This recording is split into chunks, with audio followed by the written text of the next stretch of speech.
భయములేలను తానిక భక్తుడైనా, బాధలేలను జగతిని గాధవలన. ఏనుగయునెక్కి వెరునే శునకమునకో, కల్పనాతీత యోగాత్మ కేవలాత్మ.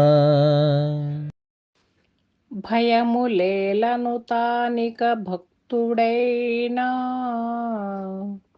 బాధలేలను జగతిని గాధవలన. ఏనుగయునెక్కి విరువునే సునకమునకు, కల్పనాతీత యోగాత్మ కేవలాత్మ. జై నిజ గురుభ్యో నమః.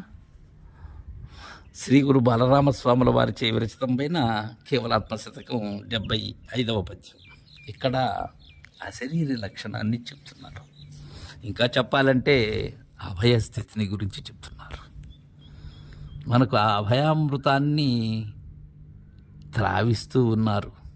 మదికి పూర్ణ మనస్కులైన వారికి భయములేలను తానిక భక్తుడైనా. భయం ఎందుకు? ఏ భయం ఉన్నది మనకు? అందరికీ ఉన్న భయం ఒకటే, మరణ భయం. ఎప్పుడుండదు? భక్తుడైనట్లయితే, భ్రాంతిరహిత ఆసక్తుడైనప్పుడైతే. భ్రాంతిరహితమైనటువంటి దానిని తను సూక్ష్మముగా ఆ సంజ్ఞను గ్రహించిన వాడైతే, సూటిని ఎరిగిన వాడైతే భయం ఎందుకు? అది భక్తి, అది ఏకాగ్ర భక్తి. ఆ భక్తి ఎలాంటిది అని కొలమానములు లేని భక్తి, నేను లేని భక్తి. ఇక భయం ఎందుకు? గురుభక్తుడైనప్పుడు భయం ఎందుకు? గురుభక్తుడు ఎవరు? పరిపూర్ణుడు. అది నిజమైన భక్తి, తనను తాను మరచిన భక్తి, కైంకర్యమును చెందిన భక్తి. అది దాసత్వముతో కూడిన భక్తి. అది నాకున్నదా లేదా అని నేను తరచి చూడాలి. బాధలేలను జగతిని గాధవలన. ఇంకెందుకు బాధ? భయం లేనప్పుడు బాధ ఎందుకు? బాధ ఎప్పుడు ఉంటుంది? గుర్తుతో ఉంటుంది బాధ. గుర్తురహితమైనప్పుడు, గుర్తురహితమైన బట్టబయలైనప్పుడు బాధ ఏమున్నది? బాధ లేదు, బంధము లేదు, సుఖము లేదు, దుఃఖము లేదు. బాధ దేనికి వస్తుంది? బాధ ఎరిగే శరీరానికి బాధ, గుర్తుకు బాధ. అవి రెండూ లేనివని, అవి ఏమీ లేనివని, అవి కలలాంటివని భావన చెందినప్పుడు బాధేలా? పెద్దలు బాధపడ్డారా? జగతిని గాథ వలన. ఇక్కడ గాథ అంటే మన గాథలు అనబడేటువంటి శరీరాలు, వ్రాత గ్రంథములు అవి కాదు. ఇక్కడ గాథ అంటే కోరిక. జగతిలో ఉన్న కోరికల వల్ల. కోరికే కదా సర్వానికి మూలం. అన్ని అనర్థములకు నాకు మూలమైనది కోరికే కదా. నేనే కోరిక, కోరిక స్వరూపమే నేను. కోరి తెచ్చుకున్నవాడను నేనే, కోరి వచ్చినవాడను నేనే. జగతిని, ఈ జనించి గతించేటువంటి దాని మీద ఉన్న కోరిక, మమకారం, అహంకారం,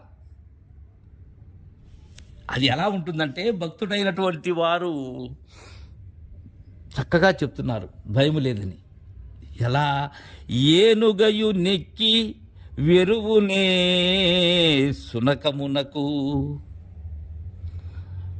మహాగజేంద్రంబు రాజమార్గంలో పోతూ ఉన్నప్పుడు కుక్కలు ఎన్నో మురుగుతూ ఉంటాయి. ఏనుగు జడుస్తుందా? అలా భక్తుడైనటువంటి వారు భయంతో జడుస్తారా? ఉన్నది ఎక్కడా? సమస్త ప్రాణులలో కూడా మంచి స్థానంలో ఉన్న ఏనుగు చాలా పెద్ద జీవి. దాని మీద ఎక్కారు. ఎక్కిన పిమ్మట ఎక్కడో దాని ఆ కాలు పాదము దగ్గరికి సరిపోయేటువంటి కుక్కను చూసి భయపడాలా? అది రాజమార్గంలో పోతూ ఉంటే ఈ వరుస్తూ ఉంటాయి. అలానే పరిపూర్ణులైనటువంటి వారు వెరువునే. ఇక్కడ వెరువు అంటే భయమే కాదు. ఆ కుక్కని కుక్కకి దూరంగా వెళ్ళాలని కానీ కుక్క నుంచి తప్పించుకోవాలని కానీ ఎత్తు వేస్తుంది, అది వెరువు. ఎత్తు అవసరమా ఇంకక్కడ? అవసరం లేదు. అందుకే వెరువునే సునకమునకు. కుక్కకి ఏనాడు కూడా అది కుక్క చేత బాధ చెందనట్లుగా, కుక్క చేత భయము నొందనట్లుగా ఎప్పుడు భక్తుడైనప్పుడు, భ్రాంతిరహిత ఆసక్తుడై గురుదేవుని వద్ద ఉన్న ఆ సూటిని తెలుసుకున్న తర్వాత భయం ఎందుకు? ఆ భయమే అది అనరాని అభయానందాతీతం. అది కల్పనాతీత యోగాత్మ కేవలాత్మ. జై గురుదేవా.